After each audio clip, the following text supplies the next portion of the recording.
Wanted to give you an update though on Hurricane Ian, which is now a Category 4 storm expected to make landfall in southwest Florida, anywhere from Sarasota to Fort Myers to Cape Coral there.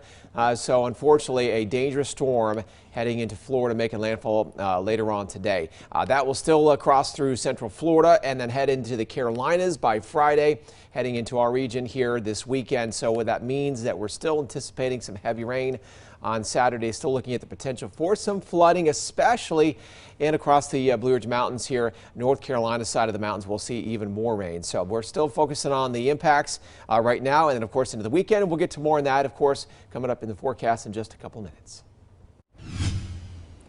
Jeremy, thank you. This morning, Hurricane Ian is now a Category 4 hurricane. Right now, Floridians are bracing for impact as the hurricane barrels towards the state's coast. Yeah, hurricane made landfall in Cuba yesterday, ripping through western Cuba, leaving the entire country without power. At least 2 people killed so far there. Right now in Tampa, Florida, and other parts of the state, residents are preparing for flood and winds that could reach 130 miles per hour. Officials are warning of widespread power outages, saying it could take days to reach down lines once the storm passes. Well, Floridians are bracing for Hurricane Ian. Volunteers from the Tri-Cities on the ground looking to help. American Red Cross volunteers Teresa Nelson and Thomas Fortney are both from Washington County, Tennessee.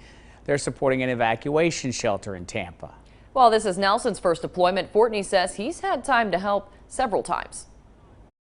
To bring down is mostly clothing, flashlights, anything else we might need when and if the power goes out. And we may not have air conditioning or power here in the high school for probably a couple of days.